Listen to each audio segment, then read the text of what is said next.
Hello! Today, we're going to be talking about getting the creative spark back. Cue the music.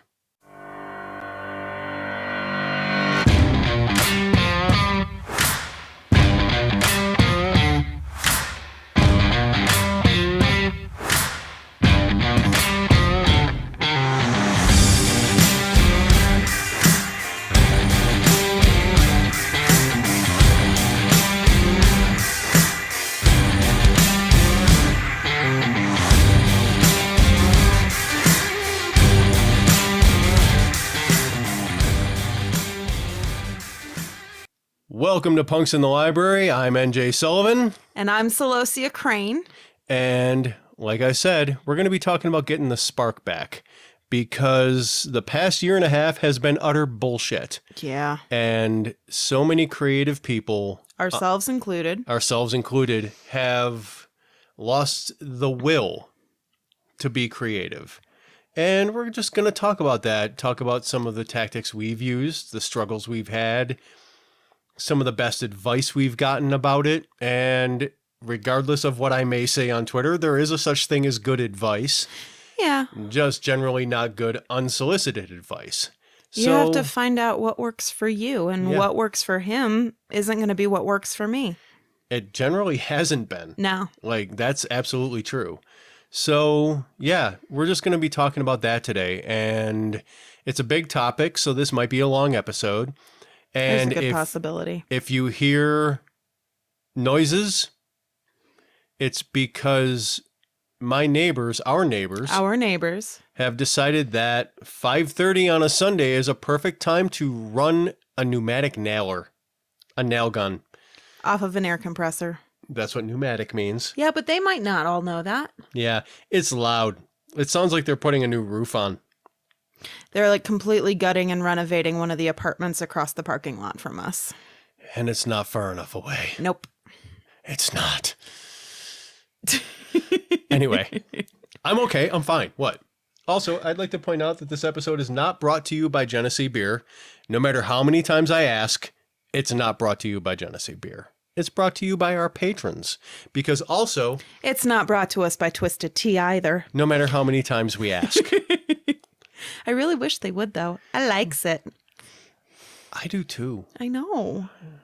So, anyway, the stress of the past year, I don't know a single creative person in any field. Yeah. You know, visual artists, musicians, writers, storytellers of any stripe. Yeah. That the past year hasn't been soul scraping for them. That is a good description. Like and it hollowed makes me out pumpkins.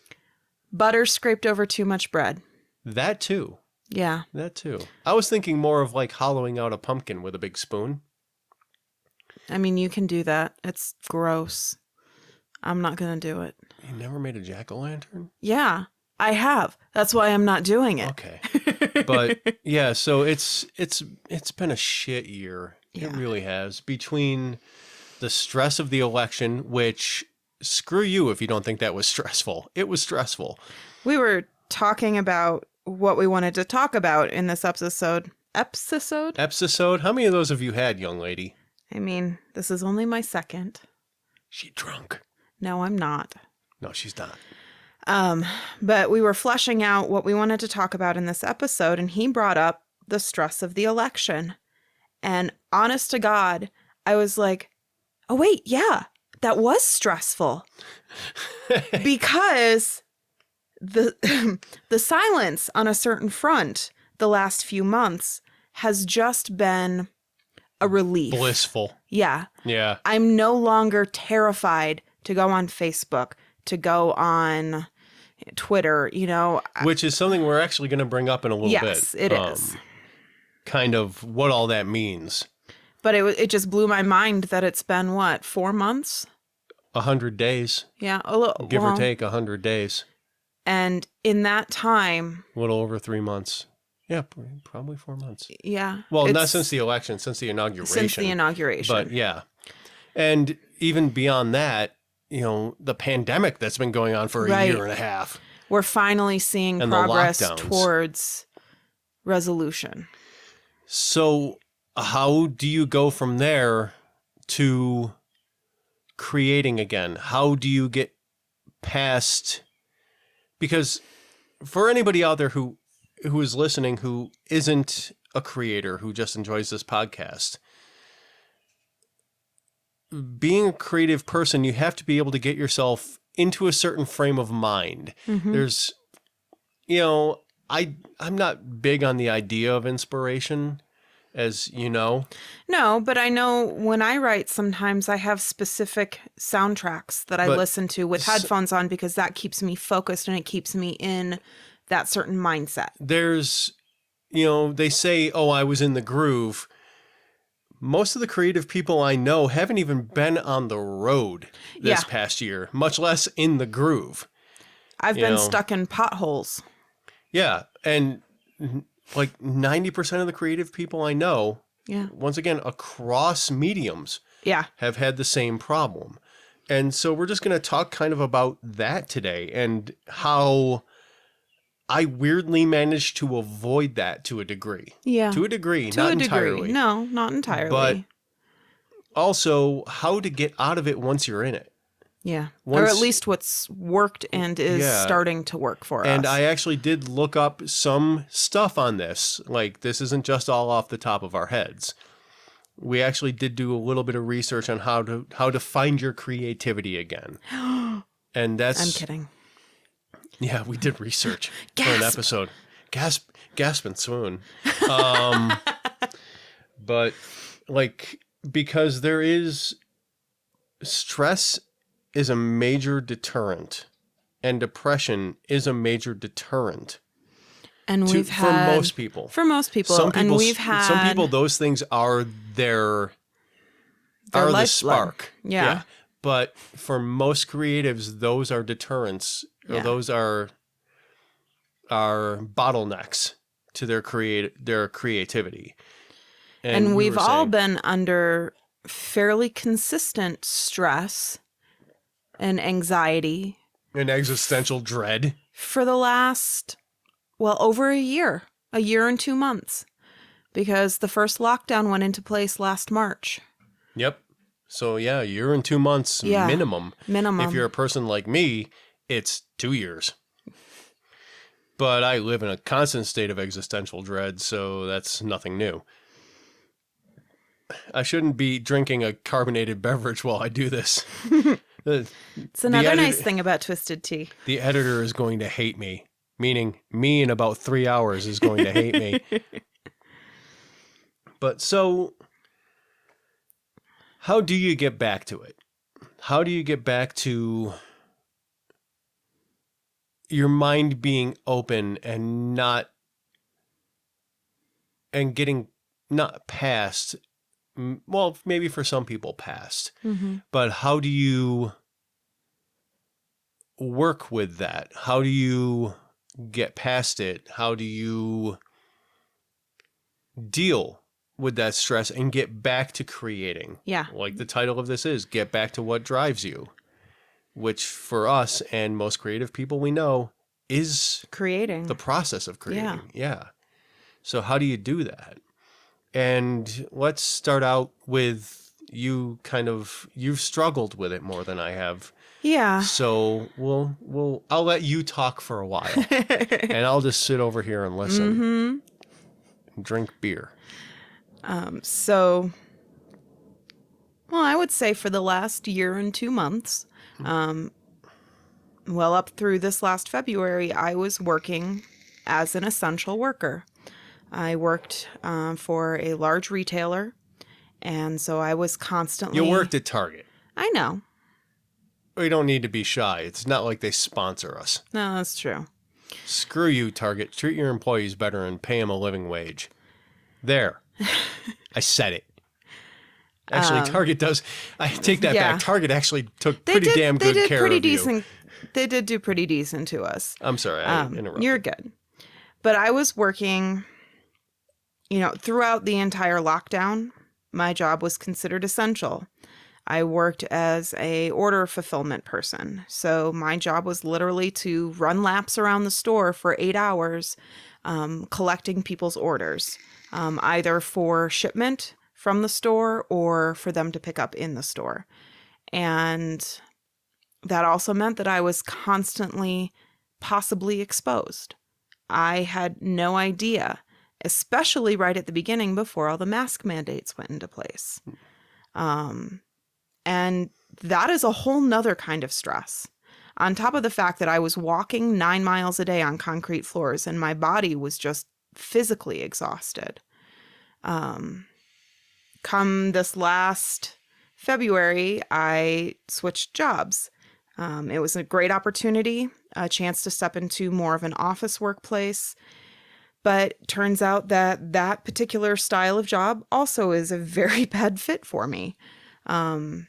And has gotten incredibly stressful. And just to interject, I can remember how scared you were working at Target. Yeah. When all the lockdowns happened and people were coming in refusing to wear a mask. People were gathering in groups and hanging out without masks on. Yeah, they were using Target because it was considered an acceptable place to leave the house to go to because it was an essential place. So you would have people who would be coming just to hang out, which I understand that the lockdown was incredibly hard for people. But at the same time, you were possibly putting all the people who had no choice but to go to work every day at risk. And your store had like 5 people in a month, like 5 employees in a month get diagnosed with COVID. Yeah. And then you got COVID. Yeah. So like constantly having to face it every day. The people who refused to wear masks, I was just like... to do the bare minimum. Just treat the other people around you as though they are humans and you don't know what they're going through, so put a piece of fabric over your face. Yeah, and by the way, this is going to get us... This is 18 and over, but if you ignore mask mandates because of whatever stupid-ass reason you think it's okay to ignore mask mandates, you are not only an idiot, you are also incredibly self-involved, arrogant, and stupid, and you can go fuck yourself. And privileged. Well, yeah, just that arrogant, like you don't care about anybody but yourself. This is impeding on my personal freedom, therefore I don't have to do what the government is asking me to do to possibly save the life of the person standing next to me in checkout. And good for you, you got people killed. Yeah. So I get a bit hot-headed about that now. Me too. So considering we both got COVID. And I just got my first shot of the vaccine yesterday. And I haven't had mine yet. Mine's next weekend. Yep. When this episode goes out, actually. Yep. Because we are going to do what we need to do to protect ourselves and to protect those around us. And her Wi-Fi signal is amazing now. I've been told that the superpowers come with the second shot. I'm looking forward to that. Yeah. Although you do make the Windows startup sound when you wake up in the morning now. That's going to take a little getting used to. Anyway, so yeah, you went through a lot of stress. Yeah. And I really struggled last year. I pretty much lost the will to write just about anything. About the only thing that I've written from beginning to end in the last year was about a 5,000-word short story that you challenged me to write.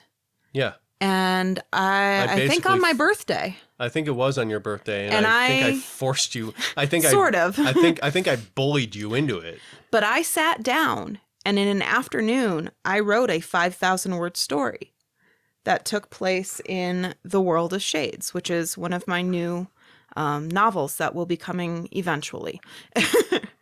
I am working on it. This is part of what we're talking about. Yeah. Exactly. I actually had a cover made by a professional cover designer to help inspire me to keep working on it. So, And it's barely helped. yeah. It has helped. It has helped.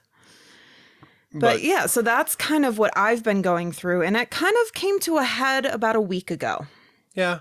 Week and a half. And I mean, I've had minor breakdowns where, I've had that fear that I've lost it, that, my writing's not going to come back. When I know that's not true, because I've had periods like this before. The last one was 3 years. Yeah. Where I wasn't really able to write anything. I've had longer than that in my career. Yeah. And I mean, I was able to do other creative work, but I wasn't able to write. Get into the storytelling headspace. Yep. I was crafting, I was sewing, I was doing creative things, which I think helped. Yeah. It kind of keeps your mind on that. At least keeps me kind of in the groove of the record. It might be skipping a lot though. You're on a groove of a record. Yeah.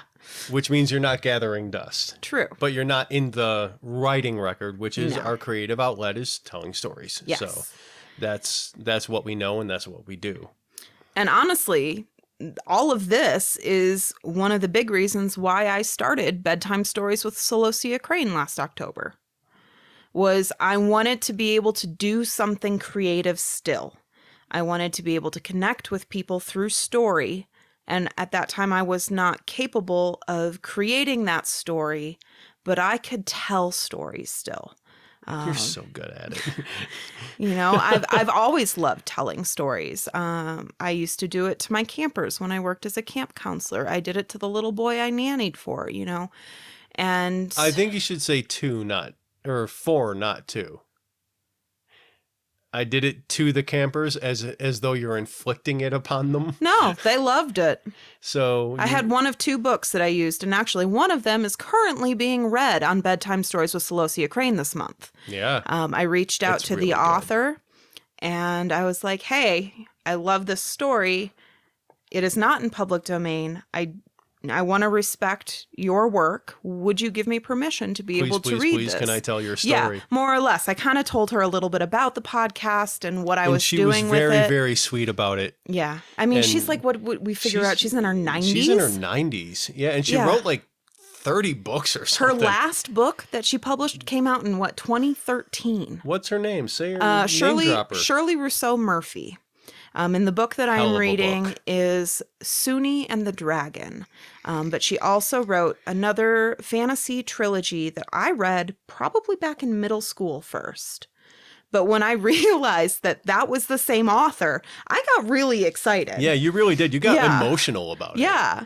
I think maybe somewhere on here, it might be in a box still somewhere, but I haven't looked for it. No, I don't think it's actually on here right now. Hopefully I didn't get rid of it.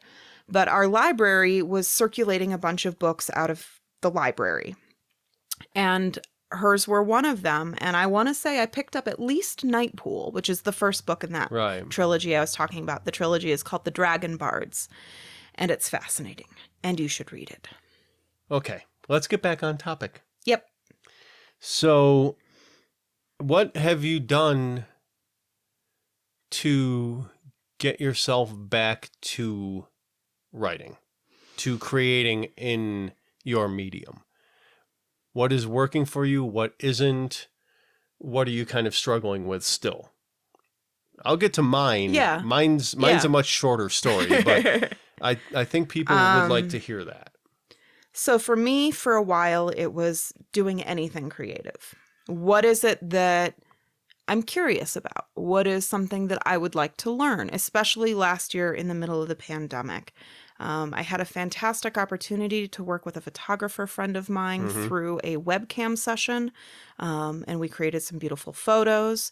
I decided I wanted to look into learning how to do brush calligraphy, so I found a free course online. It was in Spanish, wasn't it? No, that was the watercolor course. The watercolor course, okay. I bought a botanical illustration watercolor course that is in Spanish. And she doesn't speak Spanish. No, but there are subtitles on, and I'm good with subtitles. Okay. I didn't realize there were subtitles. Oh, yeah, it has subtitles. I actually, more often than not, when I'm watching something on my own, will have subtitles on. just We've because done that with of the movies. way my mind works. So just doing creative things in general Yes. have helped. Listening to, for me specifically, Elizabeth Gilbert and, oh goodness, I'm going to forget her name now. Her most recent book was Untamed. Glennon Doyle. Yeah. I feel like she has another name in there, but her first name is Glennon. And Yeah, she's married to the she's soccer married to player. Abby Wambach. Yeah. And kind of taking in the tips that they've learned through their life. One of the drawing inspiration from other people and how they overcame their struggles. Yes. Yep. Yeah. Also leaning into my Facebook group that I am a Your part of. support network? Yes, my support network. I'm part of a fantastic community called Rebel Hearthstone on Facebook. It is led by Debbie Burns. And I've worked with Debbie for 6 years now. She started out with her as a writing coach, and then kind of followed her as she's branched out into other endeavors. So yeah, all of those, leaning into my friends. Has my bullying helped? Some. Okay, good to know. Listening to music, finding new inspirational music for specific scenes, characters. Recently, I kind of formalized, maybe, at least for me, for my series, The Children of Nyx, which is going to be a trilogy, kind of the feel of each book based off of a soundtrack. Right.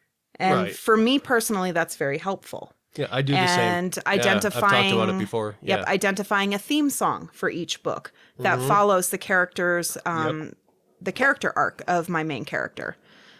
And yeah, I do the same thing.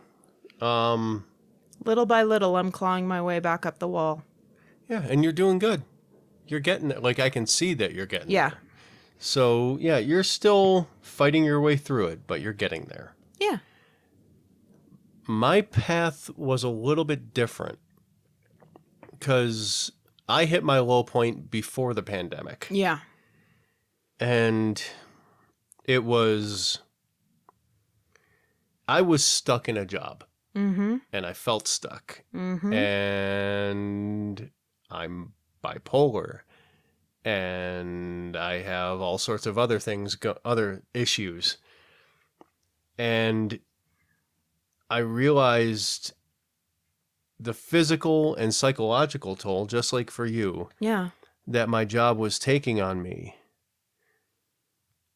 I think compounded by the fact that it was overnights. Yeah, well, that's part of the physical and psychological toll. That I could not create. I couldn't. No, you could sleep and go to work. I couldn't. Yeah. That was pretty much all you did. And I've talked about this in another episode. Mm-hmm. I made an incredibly scary decision and straight up quit my job. Yeah.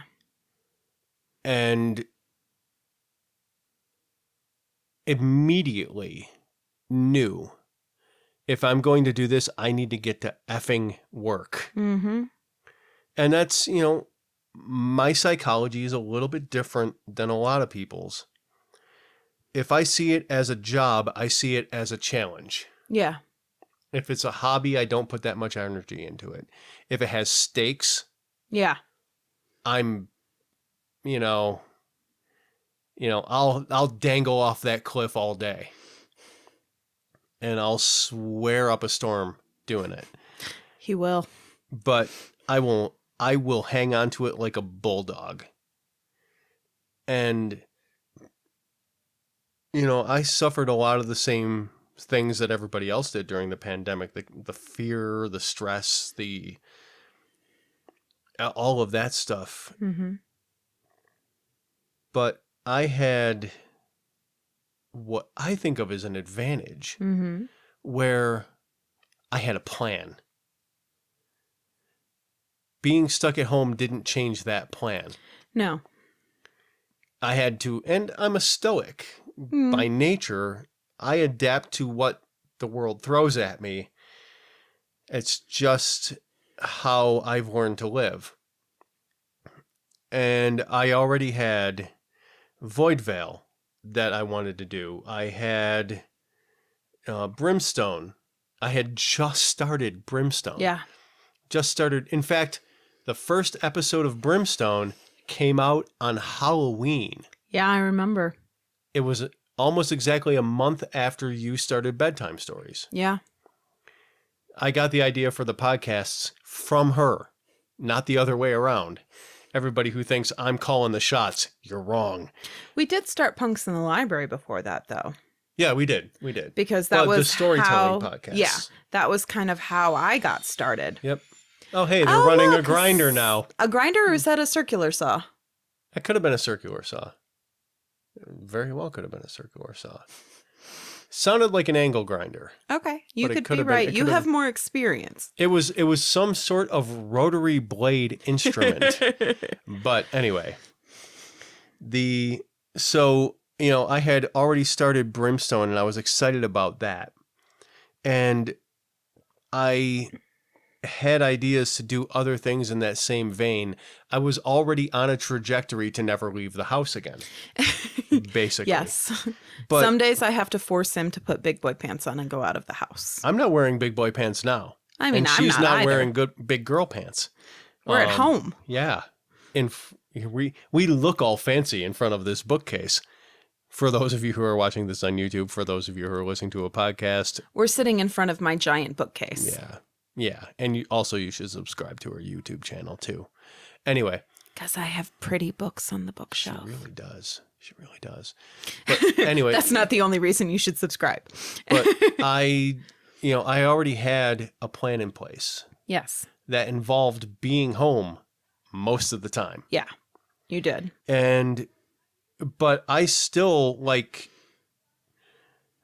the United States basically burst into flames for about 3 months. Yeah. And even in my safe space in the house, I didn't feel safe. And I didn't write for quite a while. The only thing that kept me afloat was the fact that I had a backlog. Mm-hmm. I had stories that were either ready to go or almost ready to go. Yeah. They were recorded, or no, not were recorded, were written and ready to be recorded. Right. Or they were plotted out and ready to be written. Yep. And really, that's the only advantage I had. And also, I was saved to a degree by the fact that much more than writing, being in the booth, as the rappers say, recording and producing and having something at the end of the day that I can listen to and say, yes, I did that and it's good. Or yes, I did that and it needs work, but I still did it. Yep. Like the process of recording, everything else goes away when I do that. And I know a lot of people struggle with that, with making everything else go away. Mm-hmm. But I'm very lucky that for me, it is absolutely true. Yeah. I cannot think about other things while I'm working. And I mean, I'm the same way. I recorded 3 episodes this morning. I got in my zone. I went upstairs, shut the door, turned on the camera and the mic. I recorded my vlog for next week. And then I sat down and I recorded 3 episodes. And I will sit down in a day and record a half-hour episode. And it'll take me a day. Mm-hmm. And I'll forget that the rest of the world exists. Like, that's the only thing that I think was an advantage for me, that I can shut it off. But in the same vein, like I said, I had all of those things ready to go or near ready to go. So I didn't have to be You could just execute. I could just execute. Mm-hmm. I didn't have to create. Yeah. I could, and also because I'm doing audio work, if I'm recording, I'm being other people. Yeah. I'm acting. Yep. And the other people aren't living through an insurrection and a friggin' pandemic at the same time. Thank God. So it's, I managed to skate by on what I had already done. Mm-hmm. And now I'm kind of paying the price for that, because now I'm at the point where new work has to come out. And I say kind of paying the price. I'm not struggling like a lot of people are. I am very lucky that I had a plan for multiple seasons of multiple stories. Yeah. And like getting back into that headspace is not easy, even for me. It's not an on-off switch. You have to, it's like trying to force your muscles to relax. Yeah. You can't. You have to ease them into it. You have to relax them. You can't tell them to relax, because it's not going to work.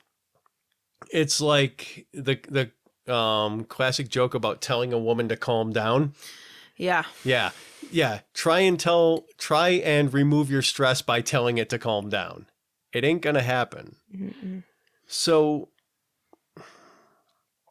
that's my story. So how do we deal with it? We have a crib sheet.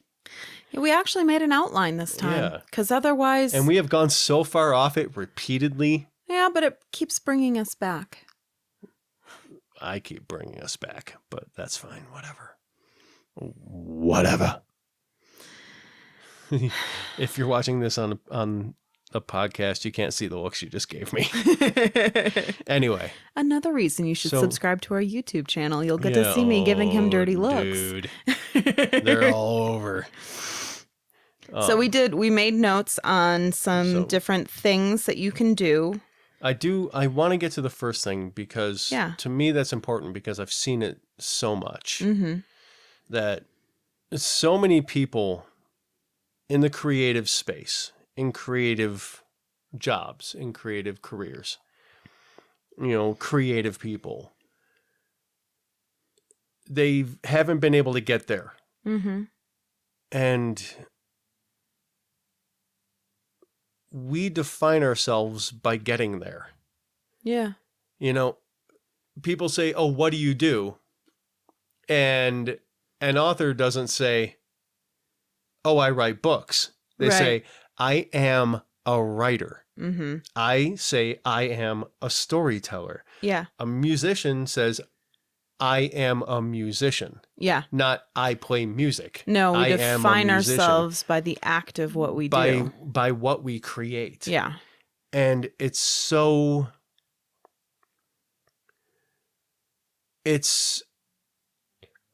I think I've used the term existential dread.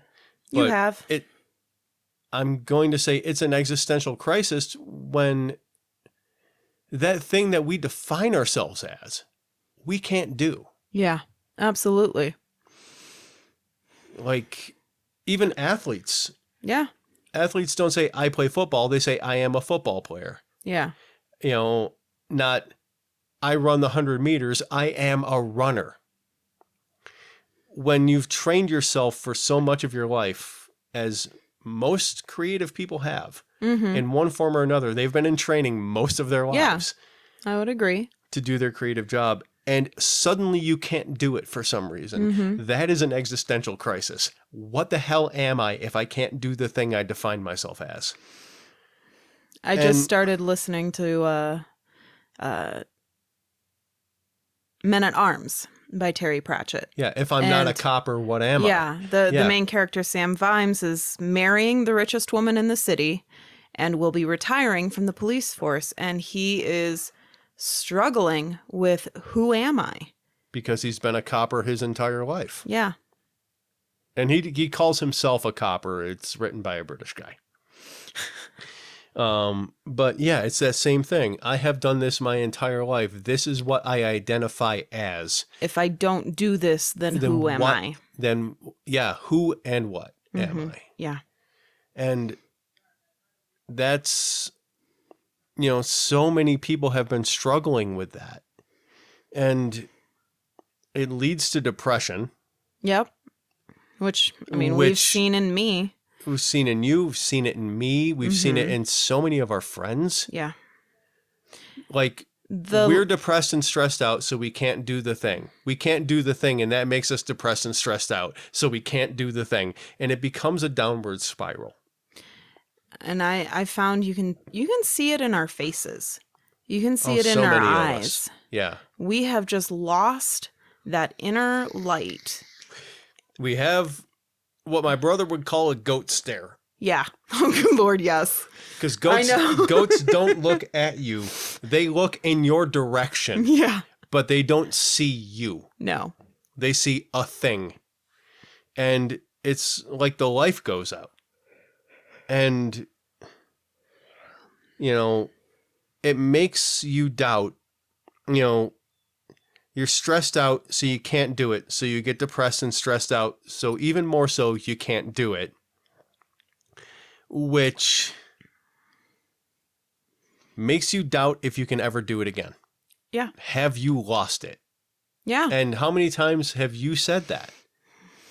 More than I probably think I have in the last year. I'm too damn arrogant to ever believe that I've lost it or to ever admit that I've lost it.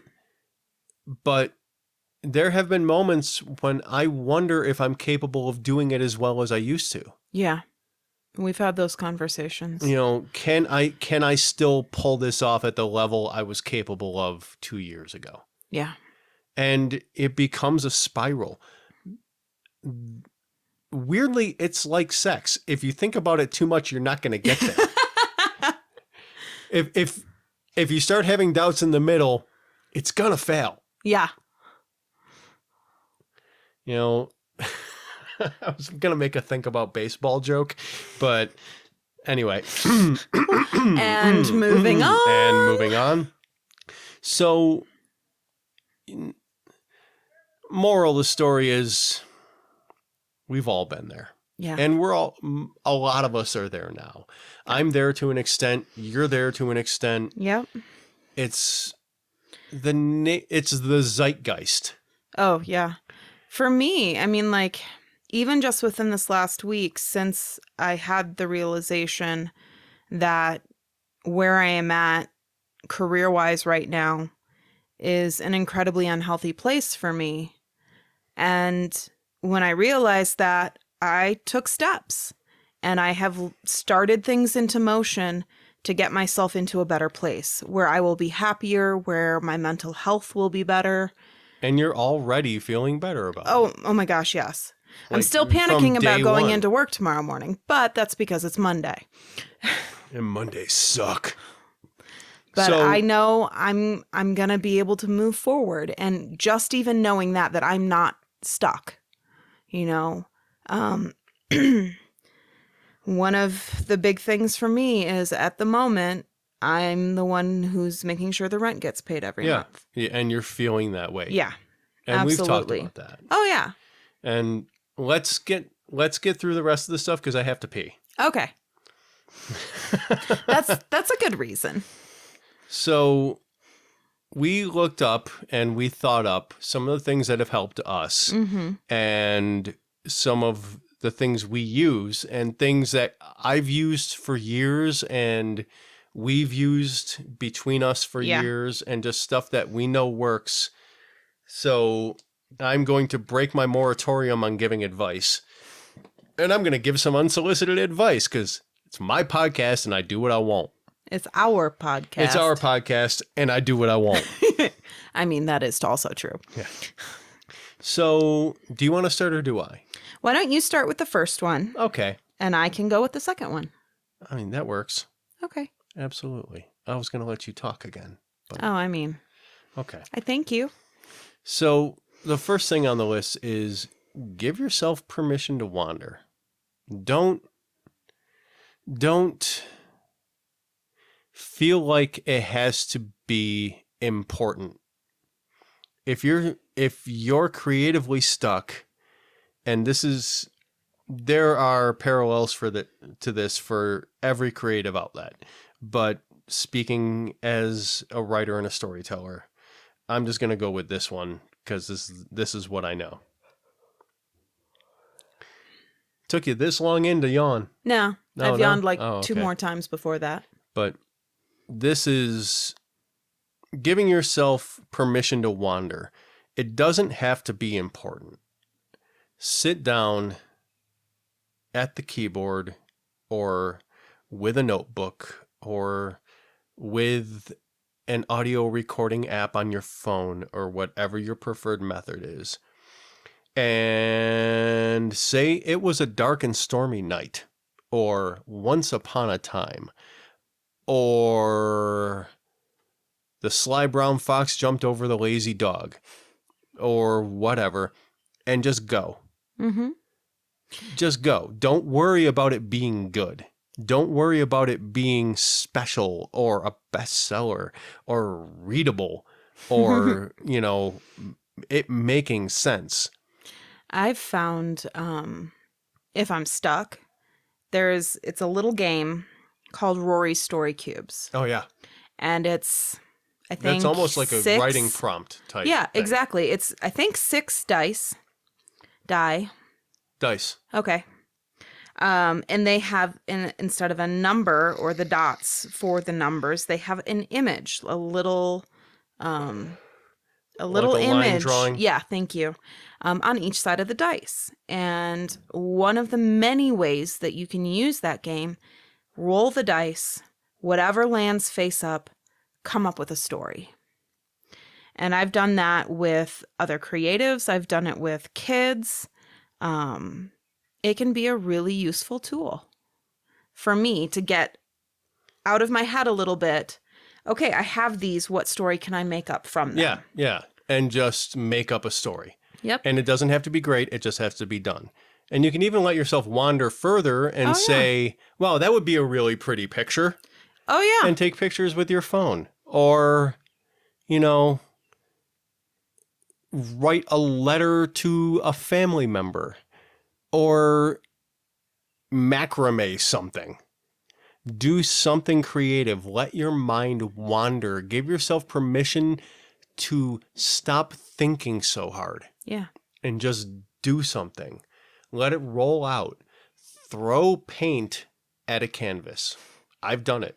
Yeah. Multiple times. That's one of my favorite ways to get aggressions out is just scream at a canvas until paint appears on it. See, and when I was in college, I would go into the empty racquetball court. There we go. And sing? No. I'd go in with my racket and my ball. And just hit the ball as hard as you can? Yes. Yeah. See, but that's not really creative. I'm talking about creative outlets. Oh, but it was a release. Well, yeah, but I'm talking about creative outlets. Okay. I'm talking about let yourself be creative with no inhibitions. Let yourself wander. Let your mind wander. If let you it like go. Cooking and baking, learn how to Figure do it out. something new. Or make something from scratch. Yeah. Make something out of your head without consideration. Create without consideration. Apparently they're running a chainsaw now. No, that one sounded like a... No, that was an angle grinder. Okay. But I was also hearing the heard a rattle of the chainsaw. blade at the end. That was the metal hitting. Oh, it might have been. Anyway, we're off the point, and I still have to use the bathroom. Yeah. So I can't get up. No, he's in the corner. Yeah. I put baby in the corner. So next one. So the next one, and I'm not a baby. I'm a toddler. Anyway. So the next one on the list we have is invest in yourself.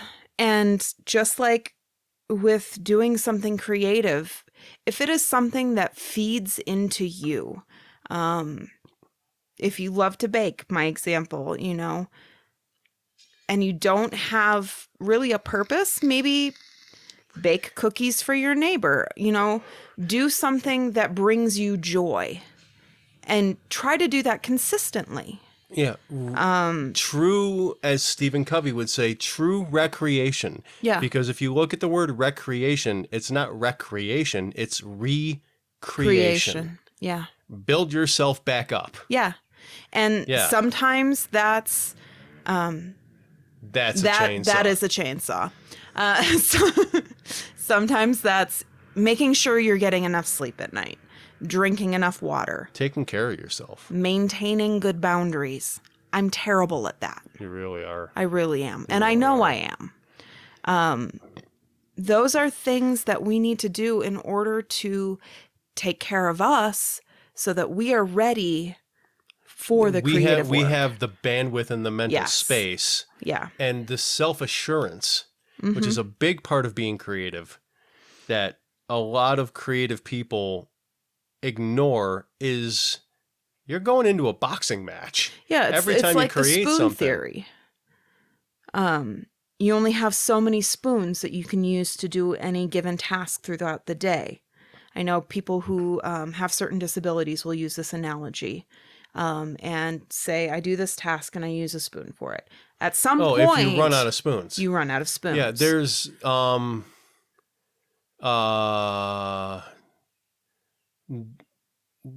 decision exhaustion. Yeah. Or something to that effect. Decision fatigue. Decision fatigue. Yep. Which is why you find that like Fortune 500 CEOs and presidents and people like that tend to wear the same color suit a lot. Yeah. Because that's one less decision they have to make. And I find myself doing that. But yeah, the same thing. Don't waste bandwidth. Yeah. That's an analogy I use a lot of times. I don't have enough bandwidth. I don't have enough of this limited number of stuff that I have to be able to put into this thing.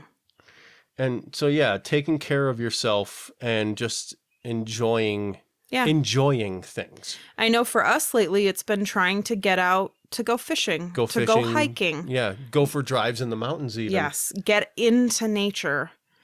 Get away from the house for me. Yeah, for me, it's especially water. Especially running water, I found. So we found a great little park with a creek and that we go fish fishing. And just being out Half in the the time nature. we're not even fishing. No, but being by that water is just incredibly renewing for me. Yeah, renewing is a great way to put it. Recreation. Mm-hmm. So next one on the list, because we're just going down the list. This one comes from me. Yeah. Is embrace the suck. If you're getting back into creating, know going in that this is not going to be easy, and it's probably not going to start out being very fun. No. It's going to be, you're going to have to work to get back into that headspace. Yep. And understand that and know that that is part of the process, and that when you do, because you will get back into that headspace. Yeah. And when you do, you will have earned it. You may not have felt like you earned it the first time because, like I said, we've trained our entire lives for this in one form or another. Yeah. So it didn't feel like we were working at it. But this time, you will have earned it. Mm-hmm. You earned your spot being a creator by fighting back to it. Yeah. One of the tools that my writing coach, specifically for writing, but I believe it can be used for other mediums of creation as well, is sit your butt in the chair for 5 minutes a day. Yeah. Yeah. If you write for more than 5 minutes, I've done that as well. I got that from you. That's fantastic. But if all you get is 5 minutes, you still got 5 minutes today. And it's about building the habit back to get in there and to do the thing. Yeah. I absolutely agree with that. Do you want to go back and forth or what? I'm going to talk fast because I need to pee. Okay. And so the next one is changing up your space, your headspace and your workspace. Yep. Reorganize your office or your work or your writing space or your creative space. Clean it. Mm-hmm. I can't I don't even know where I went. I went somewhere and you were home. Where did you go? I don't even remember. Doesn't matter. But Oh, you I went with Lewis up Oh yeah, to Breck. I went with a friend of ours to go get his second shot. I was his backup driver, and I came back, and she had cleaned the office and the living room, and it felt so much better Mm-hmm. because I can't handle clutter. She didn't reorganize anything. She just cleaned, straightened up, Yep. took out trash, vacuumed, and it felt so much better. So you can do that with your headspace as well as your physical space. You can get out of the office, get out of your workspace if you need to. Go to a park, go out into nature, go sit in a cafe now that we can again. At least a lot of us can. Go to your local library. Go to the train station. Yeah. Go somewhere. If you can't get your head right where you usually work, don't work where you usually work until you can get your head right. Yeah. Basically. Because you're just going to sit there and get frustrated and want to quit. And it's just going to get worse. Yeah.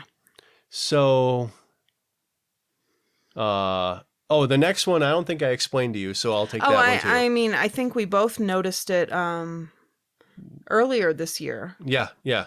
Turn off everything.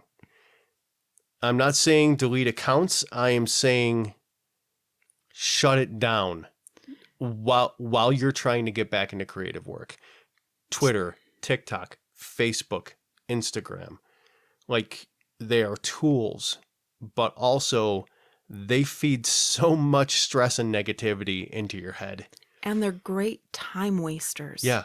And you will sit there scrolling through all this depressing crap about politics and disease and violence. And it is not healthy. The 24-hour news cycle has done nothing but make us more stressed out. Yeah. Turn off the damn TV. Silence the apps on your phone. Oh, man. Silencing. Yeah.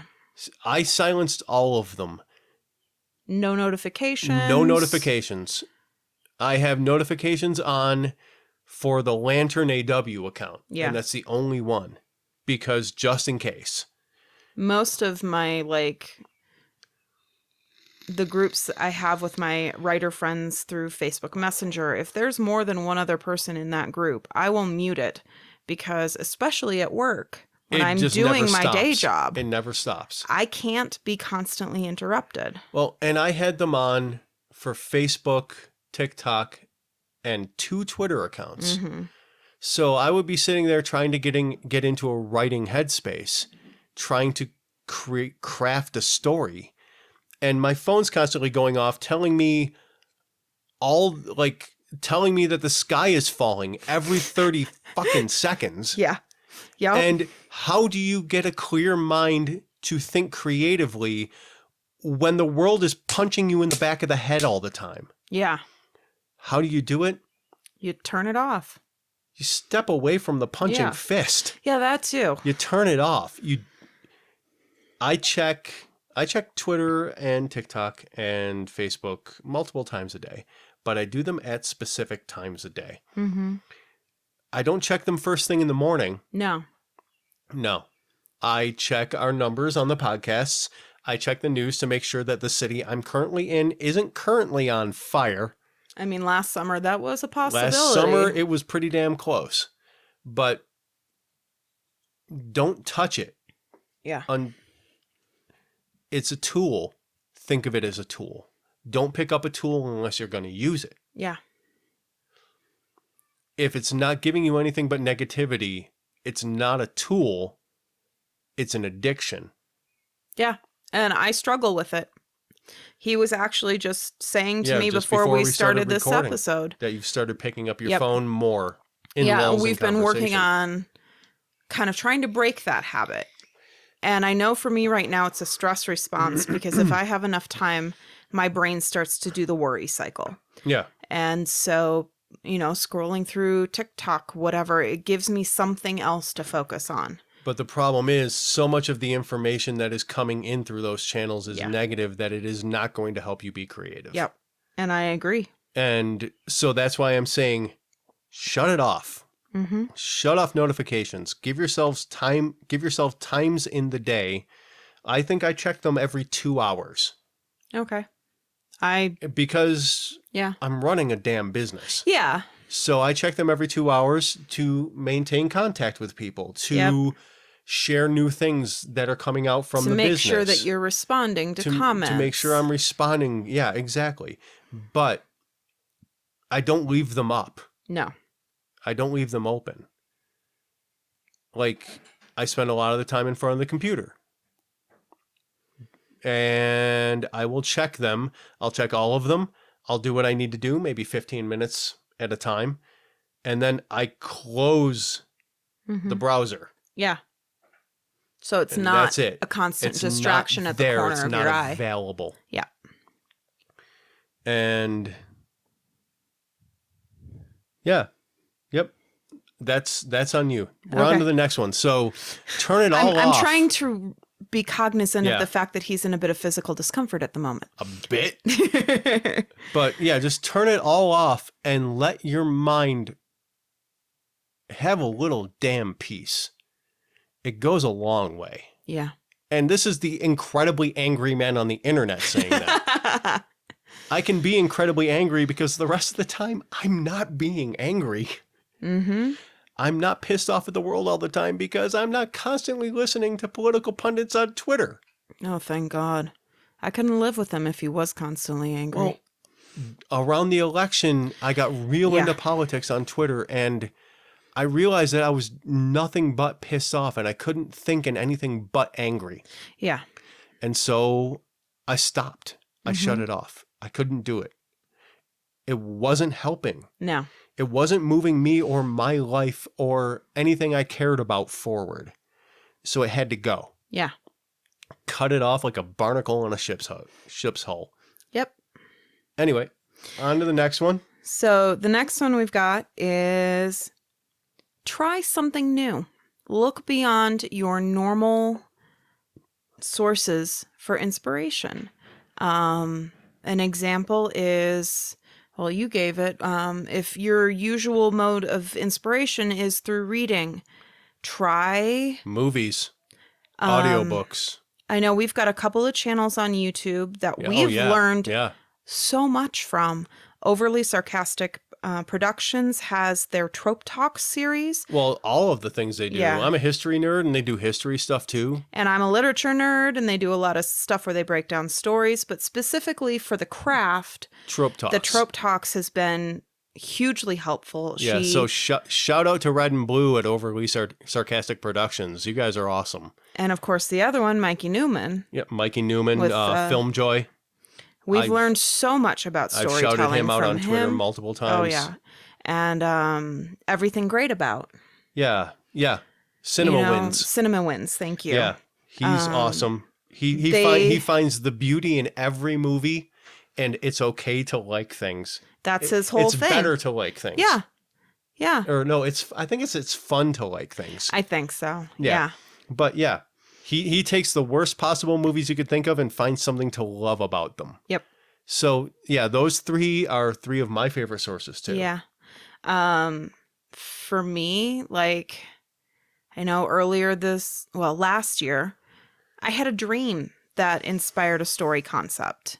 And so getting out into the Rocky Mountains and hiking has been helpful for that, for building the world of that story. Yeah.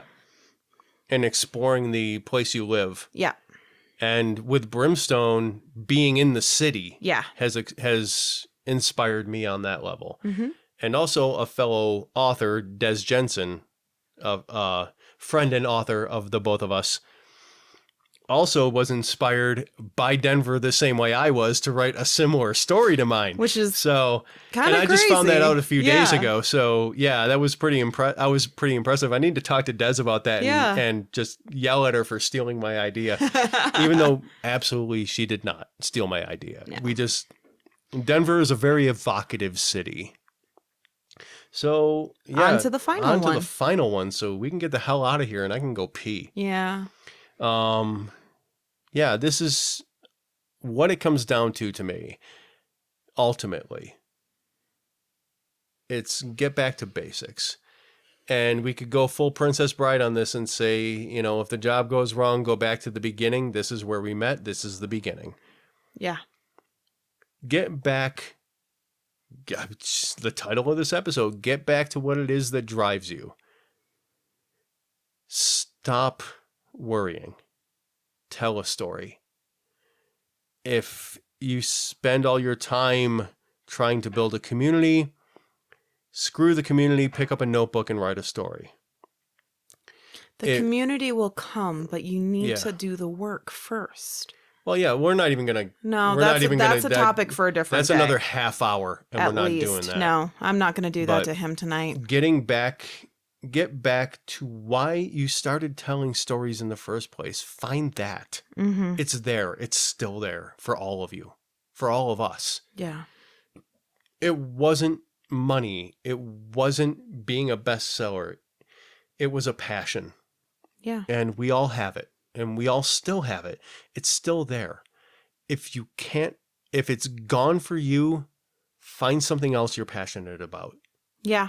But find it again. Find the thing that drives you. Find the reason you started the fight in the first place. Very quick example with Please. you moving from print to audio storytelling. Yeah. Getting back to the fundamentals of it for you. Yeah. Whoever you are, whatever those fundamentals are. Mm-hmm. It could be the chip on your shoulder. You know, you could be like me and have a mad scientist view of I'll show them all. You know, there is nothing wrong with that as a drive as long as you're not hurting anybody with it. I've known people that the reason they're still writing is to prove to the people who said they couldn't. Exactly. I'll show them all. That's the mad scientist. Out of spite. Yeah. Yeah. They're still doing it just to go, flip the bird at everybody else. Exactly. Yep. So the ultimate point is we do this because we love to do it. Creators create because they're driven to. Yeah. Because it's their passion. Some days we hate ourselves for it. Some days we hate the craft. That was a circular saw. But sometimes we hate the craft. Sometimes we hate ourselves for doing it to ourselves. Sometimes we just hate ourselves. Yeah, sometimes we just hate ourselves. But the passion is what keeps us in it, and none of us have lost it. No. We may have lost track of it. We've wandered off the path. But it's still there, and you can still get to it.